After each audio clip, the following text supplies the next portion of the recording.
And it appears that decision paid off because someone recognized the individual and the authorities had help convincing this individual to be brought to justice. And Selena, we have seen a trend in this country of political violence. In just a little more than a year, you had 2 assassination attempts on President Trump. You had the assassination of a Democratic Minnesota lawmaker, an attempted assassination of another, an arson attack against Pennsylvania's governor. What is the president saying about the safety of lawmakers in general right now? And in fact, just yesterday, the Capitol Police put out a statement saying that the number of threats that they're looking into towards lawmakers has surged just in this past year. And the president was asked about that, Americans who are worried about their safety. And the president called on lawmakers to continue holding their events, saying that they have to move forward, but that this is a dangerous job. We have seen that in the wake of Charlie Kirk shooting, a number of lawmakers on the left and the right across the political spectrum, some of them have canceled their events. Now, it is worth pointing out that the president has been doubling down on this. Now, again, political violence affects people across the political spectrum, but the president today, his message is that those events, the events and the work that the lawmakers have to do, they must go on. Now, the president also giving more detail about what he wants to see happen. The president said that he hopes the shooter receives the death penalty and that this is a quick and speedy trial. And Catherine, the president made it sound like, I want to bring in our Washington Bureau Managing Editor, Catherine Falders, who's continuously giving us these breaking news updates. Catherine, the president seemed to describe that someone close to this shooter turned him in. What do we know about that so far?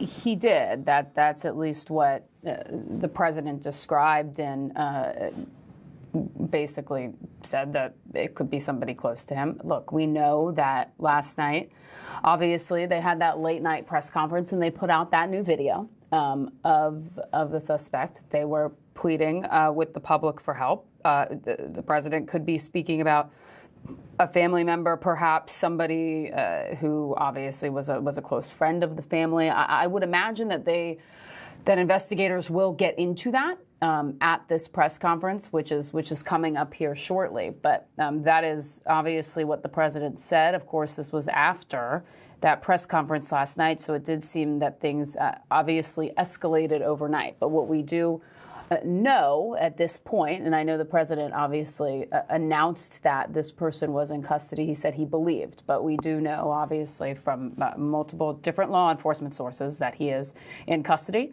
There's lots of questions. Is he talking? Are federal investigators there with him? Where is he in custody? All of that are things that we need answered to, and where the FBI might be able to answer during this press conference, which they are indicating they will have on Fox and Friends. And I'm sure that officials, at least I'm told that officials are expected to provide more substantive updates during this upcoming press conference. And our Jacqueline Lee is there on the campus of Utah Valley University where this all happened. Charlie Kirk was speaking to thousands of people 100 yards away, hit Kirk and sent the 3,000 roughly people in the crowd running for safety. Jacqueline, how is the community there reacting to all of this? Diane, Charlie Kirk was incredibly influential at just 31 years of his ability to reach younger people. So he was on a tour traveling across the country, visiting all of these college campuses and engaging in debates and political discourse. What we saw over here is, as you all have seen in the video, he was set up under a tent and people would wait in line to ask him questions and to debate him on different topics that they may have had a disagreement on. And what made him so effective in his messaging, as well as reaching all of these unregistered voters and the youth vote in general, is he was willing to engage in that political discourse. He was willing to talk. She actually had no idea who Charlie Kirk was. Kids were the ones who were shocked and devastated because it was his reach with the younger population. Something else that I thought was interesting that President Trump had mentioned, Charlie Kirk didn't even graduate from college, and he had this incredible influential ability in all of American politics. Diane. Jacqueline, thank you. And I want to go back to our Chief Justice correspondent, Pierre Thomas. Pierre, we're now hearing that the FBI Director, Kash Patel, is authority of the FBI, no doubt about it. And Diane, you have Kash Patel knew well. And you have to understand, and so these are all people that knew each other. Attorney General Pam Bondi knew Charlie Kirk well as well. So they were going to spare no effort, in part because of the vicious nature of what took place. Also, the belief going in that this was a politically motivated assassination. No more case in which the president would be more involved, and the FBI director going there to make that case.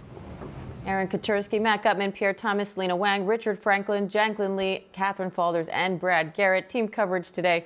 We appreciate it. We're going to take a very quick break, and then we will be coming back again as we wait for those Utah officials to give an update on that person of interest in custody in the shooting death of Charlie Kirk. We'll bring that to you live as soon as it starts. Stay with us. We're just going to take a quick break. We'll be right back.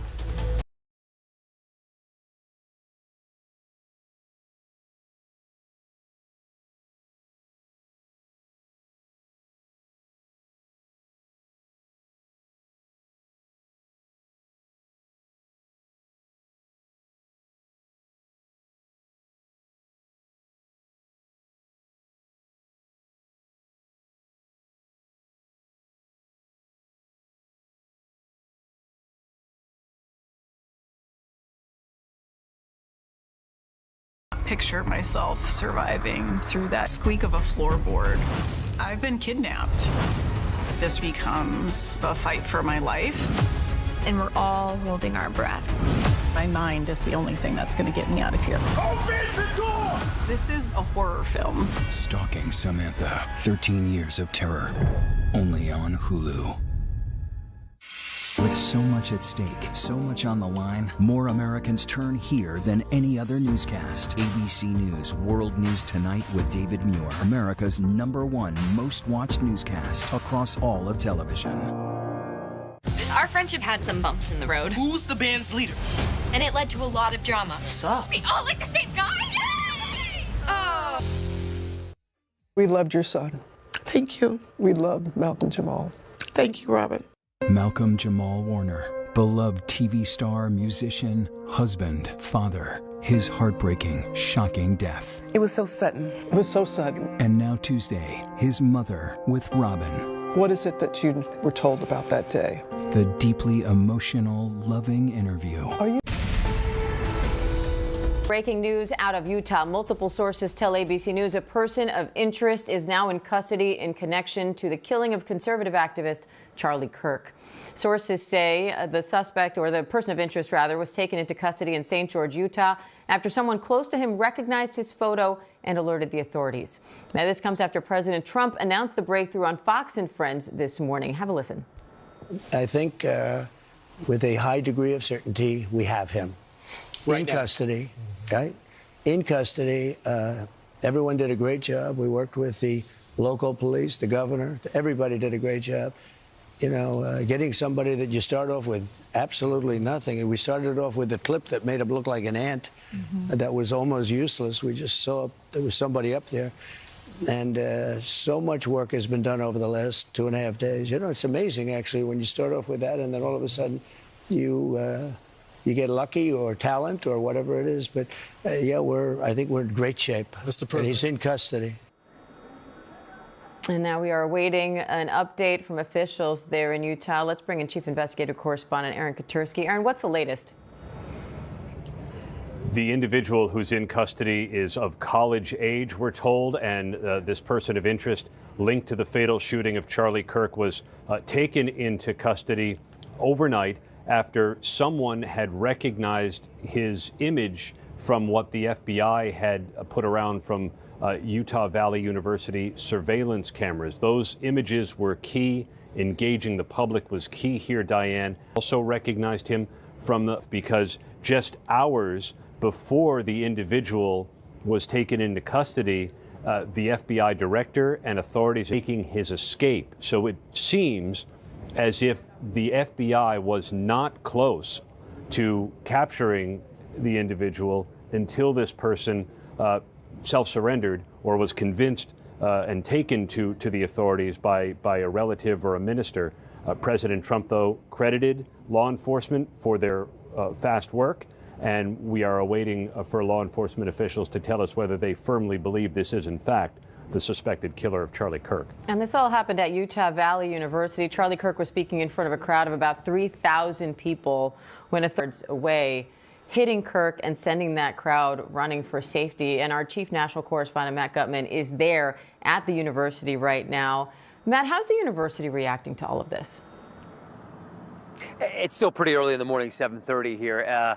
I actually ended up waking up one of the governor's people to alert him of the news that a suspect had been in custody. So not everybody was aware, still beseeching the public for help. They still had that $100,000 reward for information leading to an arrest.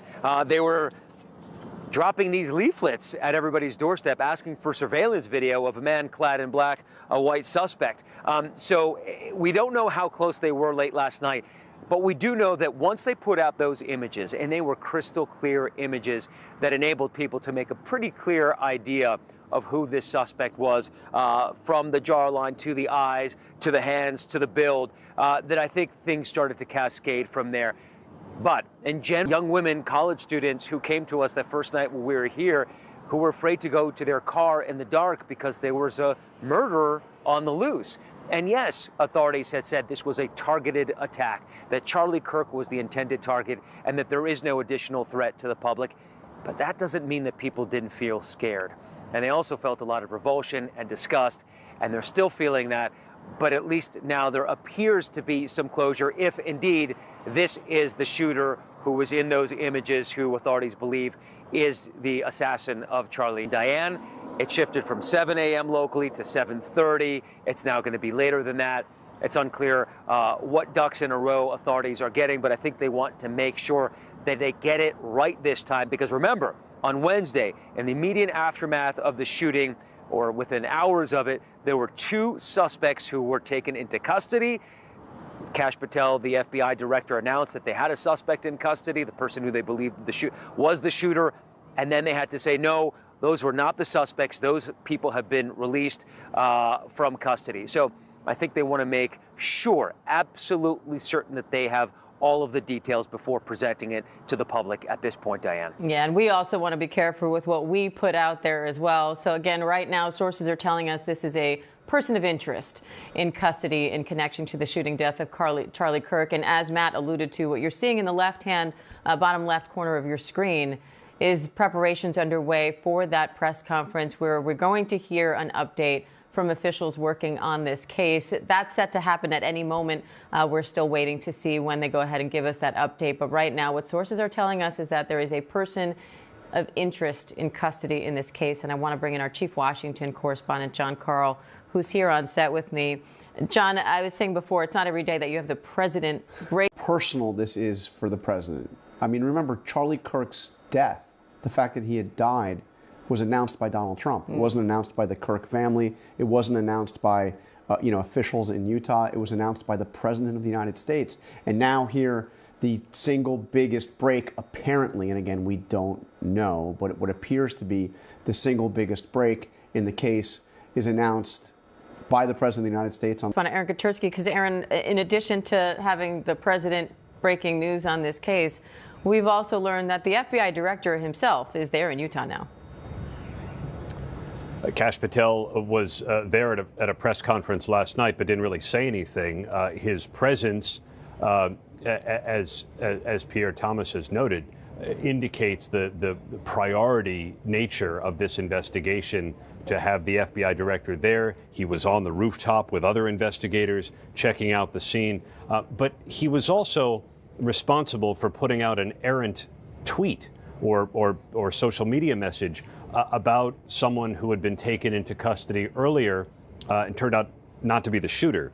So perhaps he wanted to be there, assure that everything was done properly, and really it was a heads-up member of the public who appears to have given the authorities the break that they so badly were seeking, because they were offering a $100,000 reward for information leading to the identification and arrest of the suspected shooter of Charlie Kirk.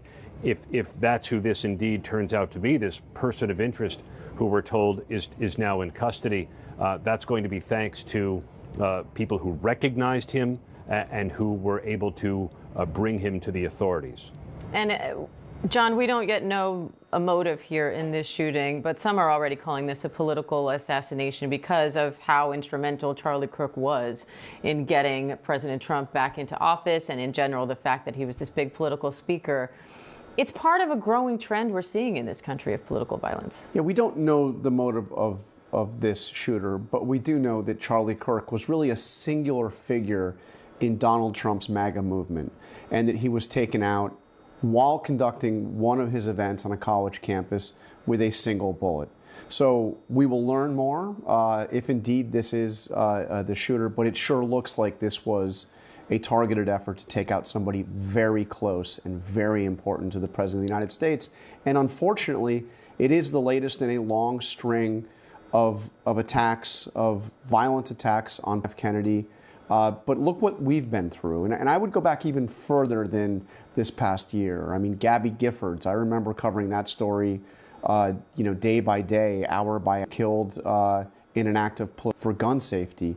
But then just in the past year, in a few months, I mean, go back to Butler in July of last year, an attempt on Donald Trump's life that came perhaps within an inch or a fraction of an inch of killing Donald Trump. A second attempt on his golf course in West Palm Beach. And then this year, just this past summer, the horrific attacks in Minnesota on Democratic lawmakers, a gunman going door to door, shooting and serious former Democratic Speaker of the House in Minnesota and her husband in their home. Josh Shapiro, his home firebombed just hours after he had had a Passover dinner. These are the Capitol Police, and this year shatters. Right as well. We have radicals on the left. People are watching all of the as well. We have radicals on the left. People are watching all of these videos and cheering. Some people are cheering these videos and cheering. Some people are cheering that Charlie was killed. How do we fix this country? Radicals on the right oftentimes are radical because they don't want to see crime. They are radical because they don't want to see crime. They don't want to see crime. Worried about the border.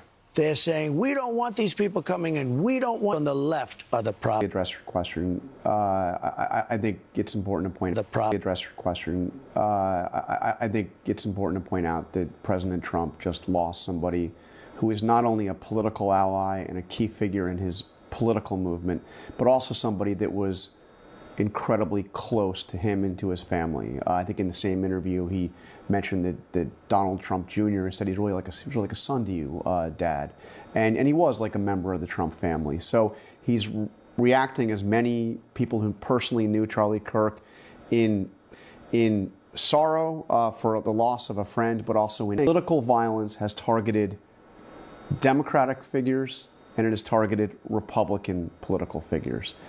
We have seen, I mentioned Gabby Giffords. Obviously, she was a Democratic member of Congress. The lawmakers that were killed in Minnesota were both Democrats. Josh Shapiro in Pennsylvania is the Democratic governor of Pennsylvania. All targeted by political violence. Just not accurate to say that this only comes from the left. Unfortunately, it is a phenomenon that comes from both sides of the political spectrum. And the threats being made to lawmakers now are being made to lawmakers on both sides of the aisle? Oh, absolutely. Those we mentioned the threats against members of Congress. Those are Democrats that are getting threatened. Those are Republicans who are getting threatened. Look, I spent some time with Liz Cheney during the course of the 2024 campaign, a Republican, obviously, but somebody who was supporting Kamala Harris. And the level of threats against her life were high. And she had to be careful everywhere she went, just like, unfortunately, Charlie Kirk traveled, went to the college campuses, did his thing. He always had personal security with him because he had death threats, and he knew he had death threats. He eerily spoke about it over and over again before he was killed. To tell a 31-year-old. It is, with young children, no less. But, John, we saw the president's response there to his reaction to how to fix this ongoing problem of just political violence in general. What's the reaction in Washington to that? Are lawmakers having conversations about this issue and what to do about it? Look, I think it's very important to say that for the most part, our political leaders have spoken out in a way to try to turn the temperature down, to try to ease the polarization, and to make it clear that political violence is something that can't be condoned no matter where it comes from. I think some very important words from the Speaker of House, Mike Johnson, condemning obviously what happened to Charlie Kirk, but also, appealing for calm on all sides. Spencer Cox, the Republican governor of Utah, I think we should listen to his words and listen to them over and over again as he, again, condemned what happened in Utah, but also made it clear that political violence comes from all sides of the political spectrum and it must never be tolerated. So those are political leaders in our country who are speaking responsibly and who are not saying what Donald Trump is saying, suggesting that it only comes from the left. Because again, that's just not true. And Pierre, talking about the climate in general of political violence and the fact that Turning Point USA, Charlie's own organization, is saying that he had gotten thousands of threats over the course of his life and got to a point where he was always traveling with security. Are there any questions being raised now about security at the event itself? We talked to a few people who were there, and they had expressed surprise to me that they were able to just walk right onto the event. No search, no checking bags for weapons or anything like that. What is that part of the conversation right now? Is there a sense that there should have been more security here? Diane, I'm certain there will be a postmortem done on security at that venue. As you said, no magnetometers that we know of, that kind of thing. But we also now know in hindsight that would not have helped in this case. The rooftops are surrounding the event, and whether there should be coverage on that is now an ongoing issue. And I'm being told by sources that anyone who's a public official who's giving outdoor remarks is going to have to start to factor this in. What do you do? Should you be doing those kinds of events? So it's unfortunate, an unfortunate sign of the times, but this is the new reality. And we're in a threat environment unlike any other. Before the election, former FBI Director Chris Wray was saying, basically it was a witch's brew kind of moment, that every kind of threat was pulsing at the same time. And what do we mean by that? The ISIS resurgent. But since the attempted assassination attempt on President Trump while he was running for office last August, there has been a steady stream and a concentration of what many would term, in general terms, politically motivated violence in a way that we've not seen in recent history, period. There was a second alleged attempt on President Trump's life in September. Then we had the New Orleans New Year's Day terror attack, ISIS-linked. Then we had a bombing attempt, actually a bomb detonated, a large bomb detonated at a fertility clinic in California. You heard John talk about the Minnesota state officials who were murdered for political purposes. The governor's mansion in Pennsylvania set on fire. I can think of the case in Colorado where protesters are doused with a flammable liquid and literally set on fire. Israeli diplomats killed here in Washington outside of a museum. So make no mistake, we're in the midst of an extraordinary time, a challenging time, and what it's going to have to, what law enforcement is telling me is that they're going to have to rethink their efforts of how to apply resources to try to get on the front side of individuals like this who may be planning acts of violence. Brad, given everything John and Pierre just said, how concerned does law enforcement have to be now about copycats, given the high-profile nature of this shooting? I'm sorry, Diane, you were cut off, so I didn't hear the question. You mind repeating? I'm just wondering, given the string of events, right? We just heard John talk about political violence, and Pierre talk about other instances of similar crimes here. Now we're seeing this essential assassination in front of thousands of people, one shot fired. How worried does law enforcement now have to be about copycats? Well, extremely worried. I don't think it's any surprise that shortly after this assassination, you had at least threats called in to black universities and to the Democratic National Headquarters here in D.C. The real dilemma, Diane, for law enforcement is if you look at, a number of the events that Pierre just went through, you're talking about individuals. You're not talking about a group. They may affiliate with people who think like them, but it's individuals who commit these acts, much like mass shootings that we talk about. So it's what's going on with that person. And the real trick is, A, how do you know about them? And B, more importantly, how do you know when they have decided they're going to go harm someone, like what happened Wednesday? And that's really tough to get in front of. I mean, you can't listen to every conversation, go to every social media site. It's just, it's not realistic to begin with. And so it comes down to, I mean, once we know we're at the shooter, we can have a bigger conversation about what I'm about to say. But was there indicators around him? Did he make comments about Charlie Kirk, and in particular that he was going to be at this university on Wednesday?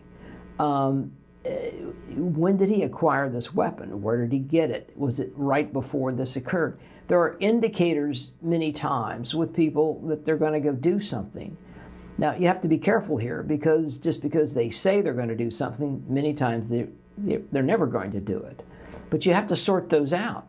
But more importantly, you have to know about them. And if you don't know about them, the fallacy is, as you develop, as a community sees a troubled person, there's really nobody to sort of check on that person.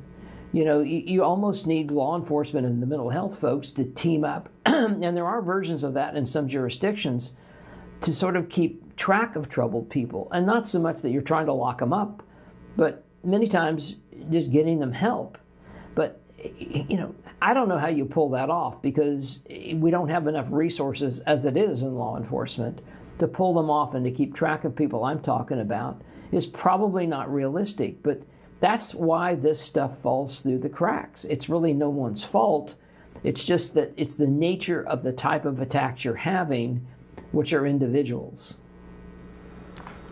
And I want to go back to Jacqueline Lee, who's there at Utah Valley University where this all happened. Jacqueline, what is the university saying, given that whole climate, about the security level at the event and their role in the investigation now? Yes, I mean, they've said that they're fully cooperating and they're working in tandem with local officials. But I have to say the biggest thing here, as we talk about, whether or not this person of interest is in custody, who it is, what the motivation was, is I think the reason why we're here. And when you look at how influential Charlie Kirk was, as we heard from John earlier, he was only 31 years old, yet he amassed a huge following online. On TikTok, he has more than 8.8 million followers. And part of why he was so effective and why so many people are mourning his death is because he was able to reach this huge youth population that had not registered to vote, and who felt like he amplified their voices. Over here, what you cannot see on camera is there is a growing memorial that started yesterday. And there's a sign there that says, "Thank you for being our voice when we felt silenced." And I think that's the sentiment that we're hearing from people both here on the ground as well as across the country, is as to why Charlie had such power when it came to getting people to vote, and with his conservative advocacy groups. When he founded Turning Point USA, that was in 2012, when he was only 18 years old. And he made it his mission to travel across the country and engage in that political discourse. He would debate people who differed in political opinions. when he was here at the university, he had launched his American Comeback Tour. He was going to be visiting more than 1,800 universities across the country, and he had this Prove Me Wrong table. So what you saw that was posted online and part of his social media following is you would see in the video this split screen between him and any student who wanted to debate him on any topic. We also spoke with the individual who was an undergraduate who was in the middle of questioning him and debating him right when the shooting took place. And that individual said that he wanted to talk about mass shootings. He also wanted to talk about transgender issues. And I think that speaks to the power of Charlie Kirk and his influence. It's because he didn't villainize the other side, because unfortunately with the political polarization that we've been seeing, that is what occurs. But what Charlie did is he would take the time to engage in that debate, and that is why he was so well respected across the country. Diane. And I just want to update for viewers just joining us. In the bottom left corner of your screen, we are awaiting a press conference, and news are telling us that right now. We heard the president a little bit earlier this morning saying as much on Fox and Friends as well. Again, Kirk was shot and killed while speaking at Utah Valley University in front of a group of thousands of students. He was holding an event where he was shot with one bullet, authorities say, from over 100 yards away. And this is the video that the FBI released last night showing someone running across a roof of that building, kind of scaling and then jumping down off the building and running off. And now we are hearing from sources that they have a person of interest in custody. And our chief Washington correspondent, John Karl, is here. John, interesting to hear this news broken by the president himself. Yeah, a measure of just how closely involved here. Make no doubt about it. To see him at that college campus, not a particularly large university with a crowd that large.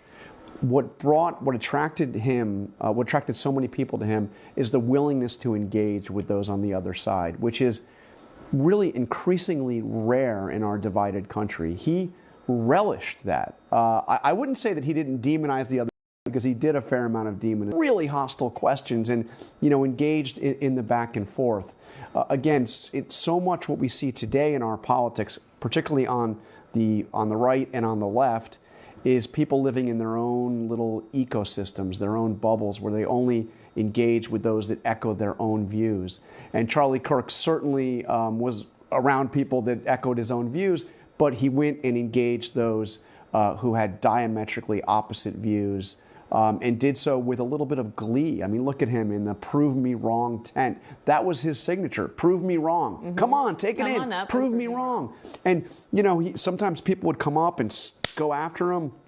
The crowd, and usually the overwhelming crowd, was people supportive of Charlie Kirk. But he would, if they started booing the person that was asking questions, he would say, shh, let them talk, and he would ask his follow-up questions. Just the kind of thing that is, as I said, it's incredibly rare, unfortunately rare in our politics today. John, that event was the beginning of what was set to be a whole tour of these events. What do you think happens to not only just Turning Point USA, his organization, but that movement in general? What does it mean to now have him gone in this way?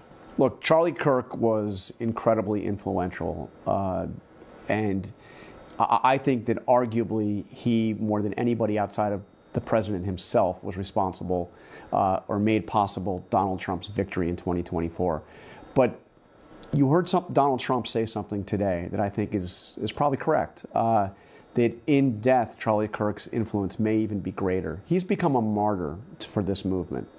And the president this morning spoke about how so many people have come forward and saying, what do we do to help keep Charlie Kirk's legacy going? Who do we donate to? What causes do we support? How can we help keep Turning Point alive? And I think that Charlie Kirk in death is going to be somebody who you are still going to hear a lot about, who is going to be a rallying point for people on in the MAGA movement. I suspect the Turning Point will continue. Now, that said, he was an incredibly capable figure as an organizer. Really amazing for a guy in his 20s he was in his 20s when he started Turning Point. When he was just 18. When he was 18. But he built that organization to the point where it was the most important grassroots organization in the country during the most important presidential election of our lifetimes. And for anyone just joining us, I just want to reset here. On the bottom left corner of your screen, we are looking at a press conference which is about to start at any moment there in Utah, where we are expecting officials to confirm that a person of interest is in custody in the shooting death of Charlie Kirk. That's what sources are telling ABC News right now. And I want to bring in our chief investigative correspondent, Aaron Katersky. Aaron, what's the latest here? We're told that this individual effectively turned himself in at the urging of his father. This is a college-aged individual, a person of interest, now in custody. We're waiting for the authorities to confirm they believe it is the suspected shooter of Charlie Kirk. His father recognized his son from the images that law enforcement officials had circulated through the press, and then encouraged his son to turn himself in. At first, we're told that the son did not want to do it, so the father ended up calling a pastor who also happens to be affiliated with the U.S. Marshals Service. The U.S. Marshals Service ultimately took the individual into custody, and we're waiting for the authorities to publicly identify him. We have a name that we're working with, that the authorities have. We're waiting for the authorities to officially identify the individual, a college-aged individual whose father recognized him from those photos, encouraged his son to turn himself in, and when he hesitated, we're told the father ended up calling a friend, a pastor, who's affiliated with the U.S. Marshals Service, and it was the Marshals Service that took the individual into custody overnight. We heard officials saying the "if you see something, say something" mantra appears to have worked here, and we, of course, are awaiting that press conference now to see what else officials have to say about this person in custody. And our chief Washington correspondent, John Karl, is with me here on set. John, we were talking before about President Trump breaking this news earlier this morning. Just goes to show the high-profile nature of this case and how close Charlie Kirk was, not only to Donald Trump in terms of politics, but also to the family. This was someone that Don Jr. compared to being another son in the family. What does that mean for moving forward? We have the FBI director there in Utah showing the priority investigation-wise. What are they planning in terms of the funeral? What are you watching for next? Well, first, this to me is the most important high-profile manhunt since the marathon bombing in Boston, which you remember basically shut down the city of Boston and was tracked, hour by hour by then President Barack Obama.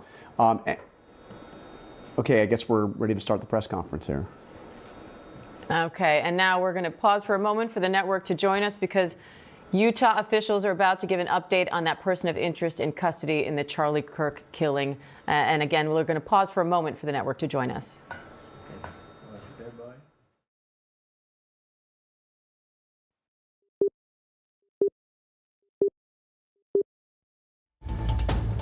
This is an ABC News special report. Hi, I'm Diane Macedo. We are coming back on the air with some major developments in the deadly shooting of conservative activist Charlie Kirk. Authorities are about to hold a press conference after President Trump announced on live television that he believes there is a suspect in custody, saying, quote, "I think we have him." The search for that person of interest overnight intensified with the FBI releasing new images showing him dressed in a dark hat, sunglasses, a dark shirt with an American flag on the front. The FBI called the person in that photo a person of interest. And then this video from right after the shooting, authorities say it shows someone running across a roof, then scaling and jumping to the ground, and then you can see that person running off. Charlie Kirk was speaking at an event when a gunman fired a single shot from about 100 yards away, sending that crowd of about 3,000 people running for safety. And now we are listening as authorities update, and we think will confirm that there's a person of interest in custody. Let's listen. Good morning, ladies and gentlemen. At today's press conference, we will hear from Governor Cox, FBI Director Kash Patel, and Sheriff Mike Smith. We also have with us Utah DPS Commissioner Bo Mason, Lieutenant Governor Deidre Henderson, FBI Special Agent in Charge Robert Bowles, and local and federal law enforcement partners. Following the remarks today, Governor Cox, Director Patel, and Commissioner Mason will take questions. Thank you.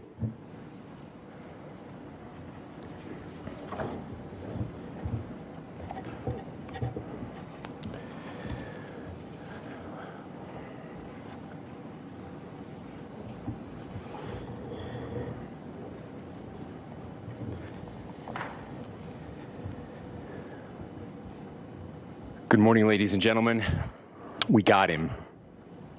On the evening of September 11th, a family member of Tyler Robinson reached out to a family friend who contacted the Washington County Sheriff's Office with information that Robinson had confessed to them or implied that he had committed the incident. This information was relayed to the Utah County Sheriff's Office and scene investigators at Utah Valley University. This information was also conveyed to the FBI.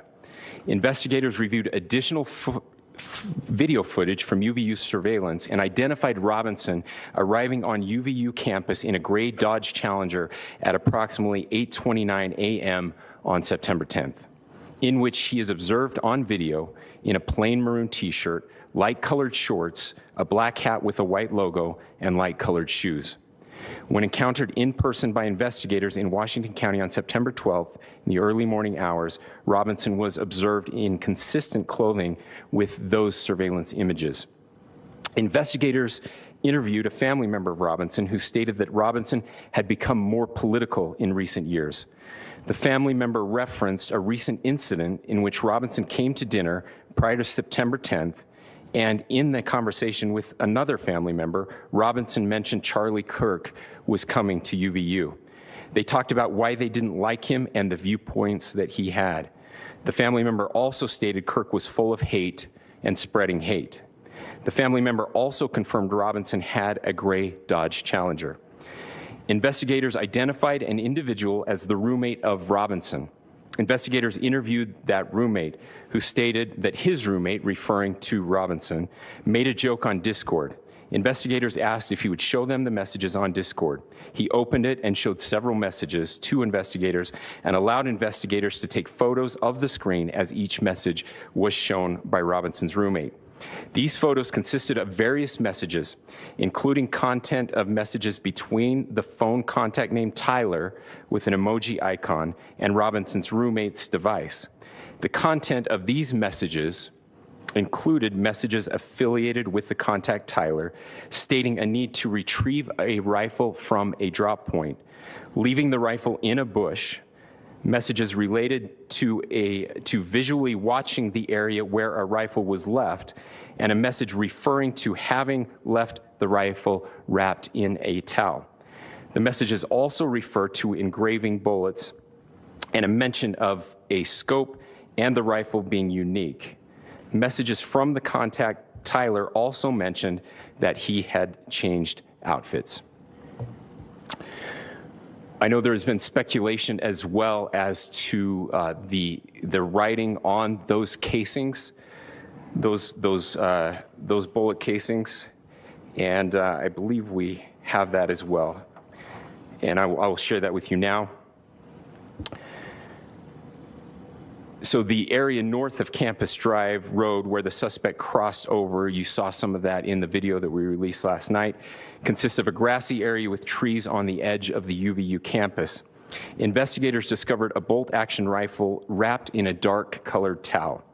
The rifle was determined to be a Mauser Model 98 30-06 caliber bolt-action rifle. The rifle had a scope mounted on top of it. Investigators noted inscriptions that had been engraved on casings found with the rifle.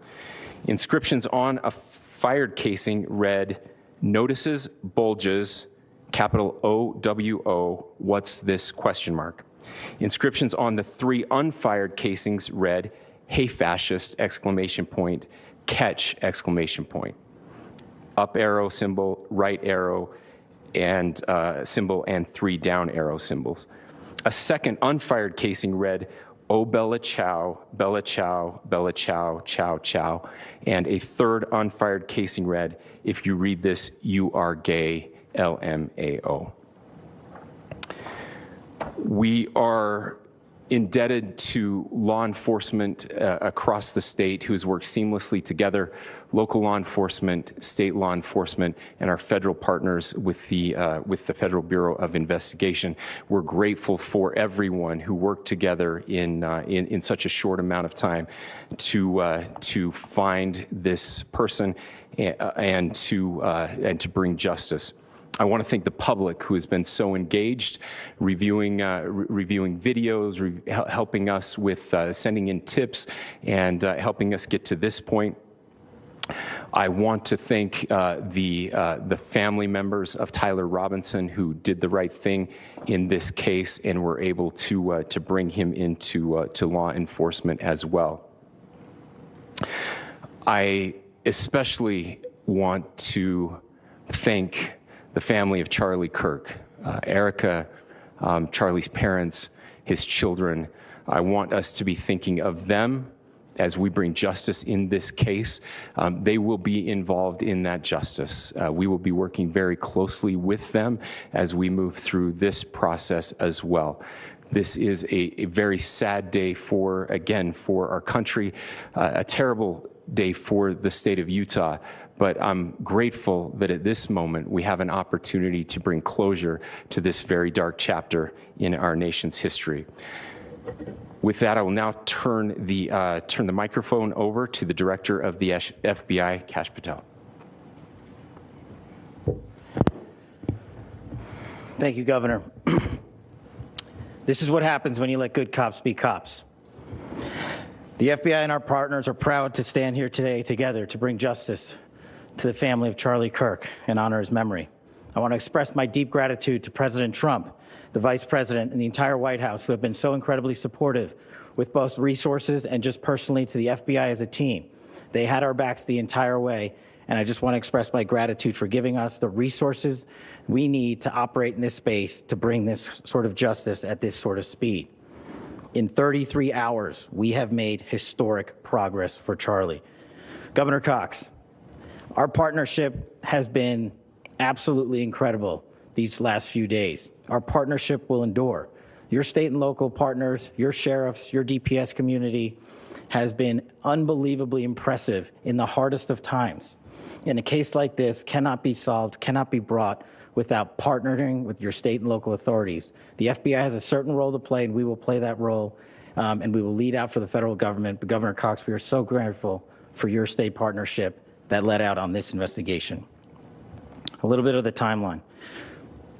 Charlie was shot at 12:23 p.m. on Wednesday. The first FBI agents arrived on scene in 16 minutes with chiefs of police at 12:39 and secured the scene. The FBI immediately launched fixed-wing assets. We utilized these assets to transport personnel, specialty technicians, hostage rescue teams. We also utilize these assets to go back and forth from the East Coast and here in Utah to transport forensic evidence and other evidence that will be analyzed and is being analyzed at our FBI laboratories in Quantico and other laboratories, including the ATF. At my direction, the FBI released the first set of FBI photos of the suspect at 10 a.m. local time on 9/11. Then, shortly thereafter, the FBI reward of $100,000 was released at 10:45 a.m. local. Myself and Deputy Director Bongino arrived on the scene at approximately 5:30 p.m. on 9/11. The governor led a press conference last night at approximately 8 p.m., where at my direction, the FBI released a never-before-seen video of the suspect. We also released new images to the public of the suspect. And just last night, the suspect was taken into custody at 10 p.m. local time. In less than 36 hours, 33 to be precise, thanks to the full weight of the federal government and leading out with the partners here in the state of Utah and Governor Cox, the suspect was apprehended in a historic time period. And I want to highlight what Governor Cox said. This would not have been possible without you, the media, and you, the public. That's why we went so public, so fast, and we're so transparent, and we're committed to that transparency. The crime scene, just a little bit there. It is a large crime scene. State and local authorities, along with federal authorities, processed that crime scene quickly. And I even had the ability to walk through that crime scene and walk through the steps the suspect took to learn more about what was needed and what resources we needed to bear to create a full picture for the FBI and leadership back in Washington. Furthermore, thankfully to state and local partners, forensic evidence has been seized and continues to be garnered.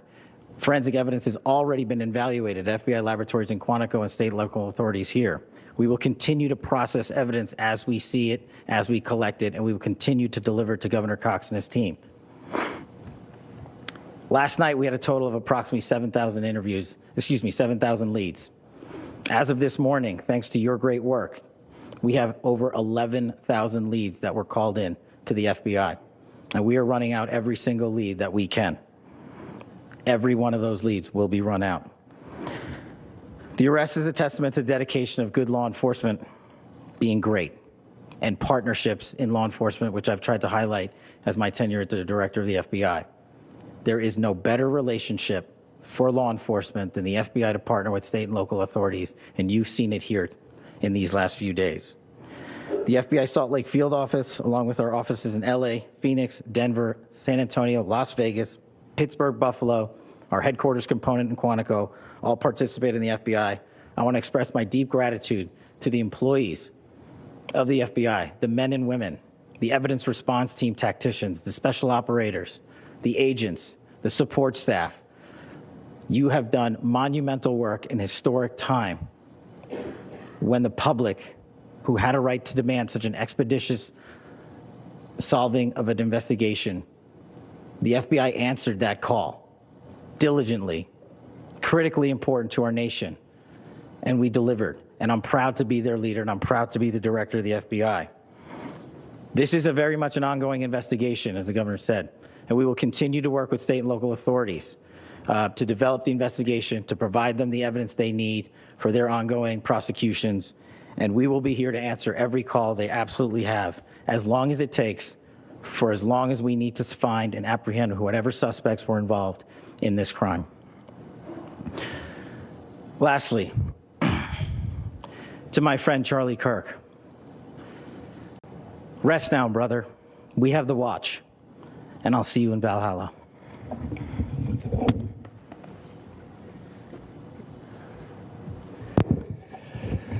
Thank you, and good morning. I would just like to take a few minutes as the sheriff to express my gratitude for everybody who has played a part in this investigation.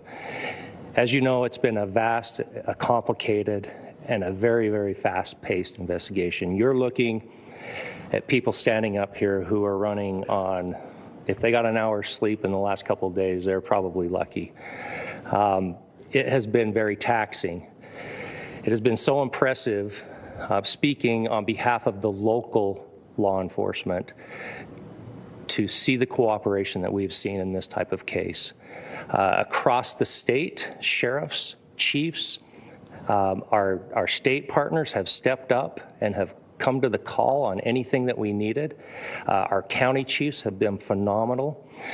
Our Utah County Attorney, Jeff Gray, who's standing up here with us, has been phenomenal in leading us through this investigation. I would like to thank the federal government for their resources, their assets. Our local team here, our FBI team, has been extraordinary in helping us work through this and bring this person to justice. Most of all, I would like to thank the public, and specifically, I would like to thank the public who turned to prayers and who turned to positiveness for us. I would like to thank them on behalf of the law enforcement community, because we needed those prayers. That's what we needed to get through this. We needed your support, and you gave it to us. We needed your patience, and you gave it to us. And I would like to thank you for the Kirk family, because that's what they need, is your support and your prayers, and that will get us through all of this. So thank you, everybody, for everybody that have stepped up. We've had such a phenomenal response to this. Thank you.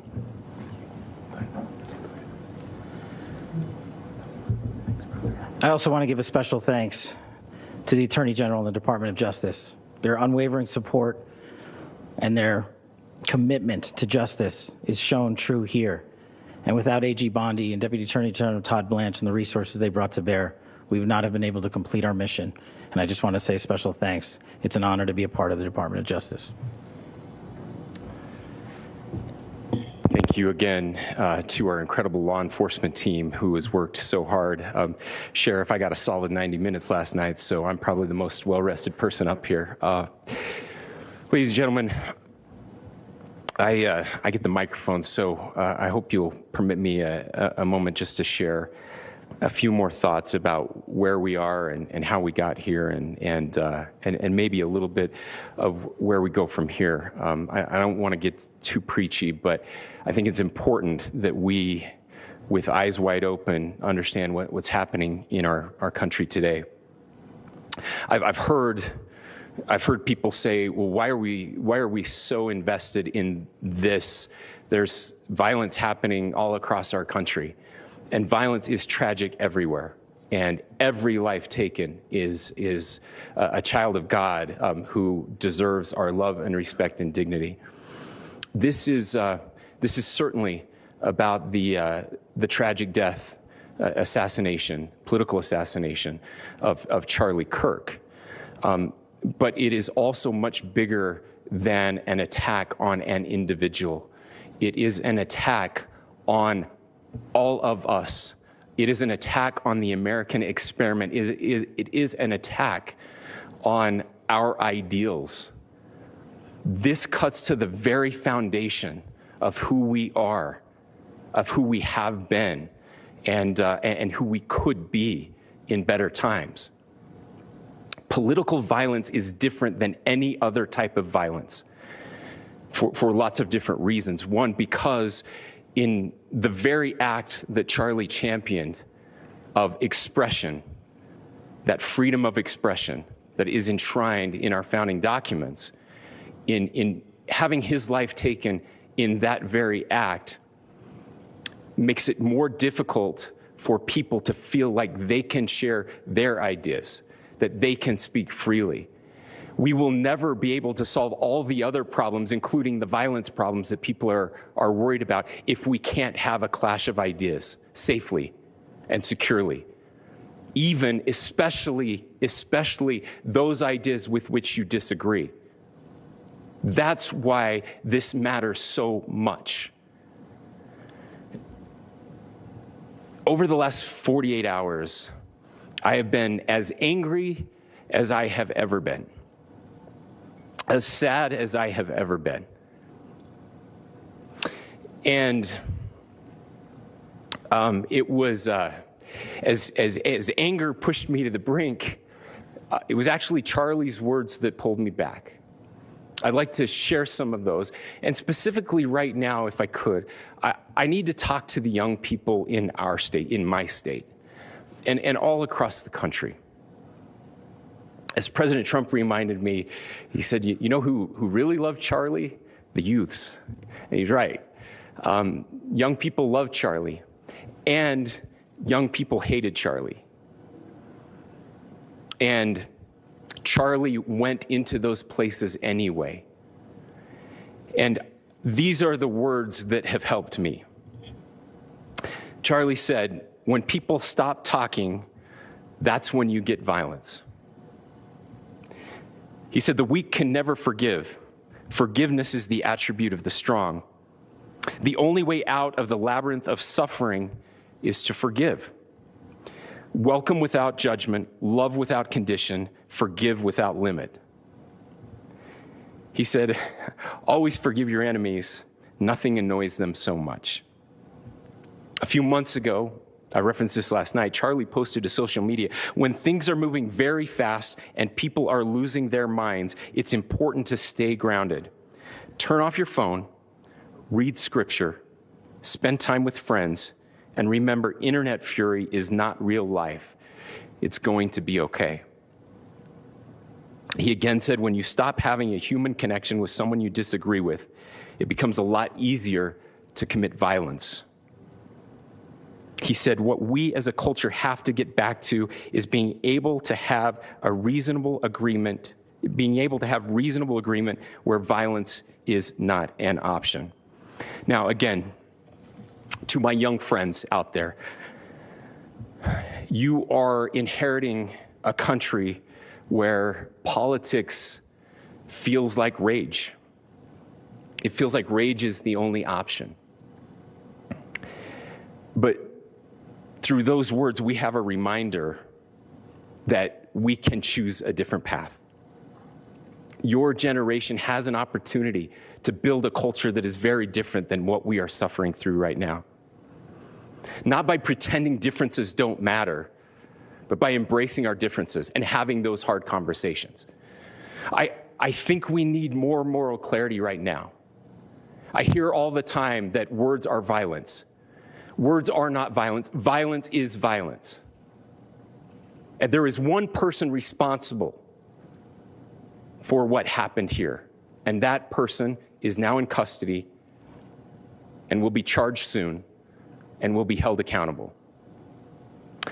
And yet, all of us have an opportunity right now to do something different. I want to thank my fellow Utahns.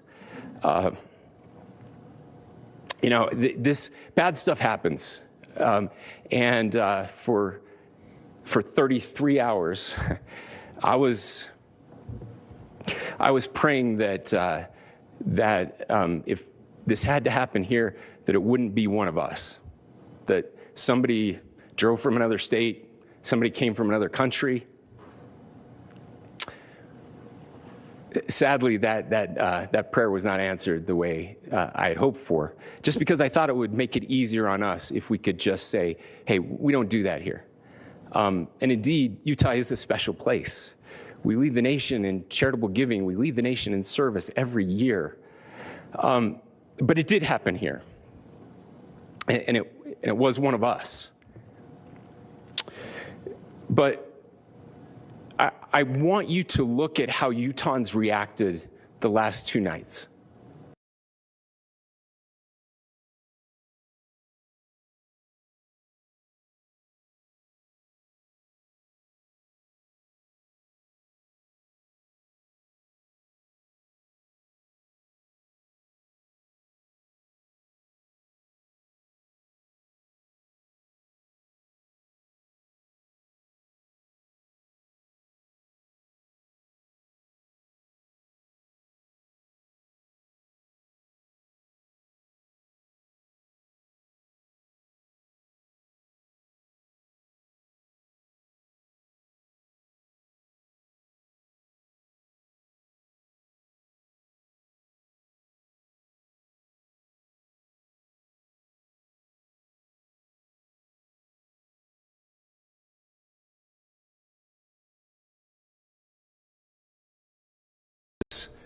Americans can make it so.